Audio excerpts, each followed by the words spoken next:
Israeli হামলায় নিহত commander বিজ্ঞানীদের শেষ বিদায় জানালো ইরান।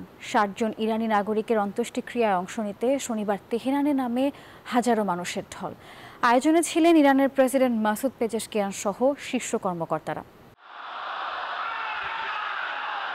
শোকা শ্রদ্ধায় শেষ বিদায় নিলেন ইসরায়েলের হামলায় নিহত ইরানের সেনা কমান্ডার আর শীর্ষ পরমাণু বিজ্ঞানীরা। শনিবার তেহরানের ইনকলাব স্কয়ারে কালো পোশাকে হাজির হন হাজারো মানুষ। এ সময় কান্নায় ভেঙে পড়েন সাধারণ তেহরানবাসী। আমরা এসব যোদ্ধাদের কিভাবে ভুলতে পারি? তারা ছিল ইরানের অহংকার। আমরা তাদের জন্য দোয়া করি পরকালের সর্বোচ্চ সম্মান যেন তারা পান। নিহতদের মধ্যে ছিলেন মোহাম্মদ বাঘিরি, যিনি ইরানের সশস্ত্র বাহিনীর প্রধান এবং দেশের সর্বোচ্চ সামরিক কর্মকর্তা হিসেবে দায়িত্ব পালন করেছিলেন। আরও ছিলেন পরমাণু বিজ্ঞানী মোহাম্মদ মেহেদি তেহরানচি।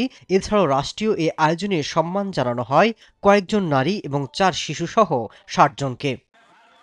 বান্ডেল থাকলে প্রতি সেনমানিতে টাকা বাঁচবে। বিকাশ সেনমানি বান্ডেল কিনে জিতুন প্রতি লেনদেনে। শোকাহতরা ইরানের পতাকায় ঢাকা শহীদদের কফিন বহন করে আজাদি স্কয়ারে পৌঁছান। এ সময় ইরানের প্রেসিডেন্ট মাসুদ পেজেশকিয়ানও জানাজায় অংশ নেন।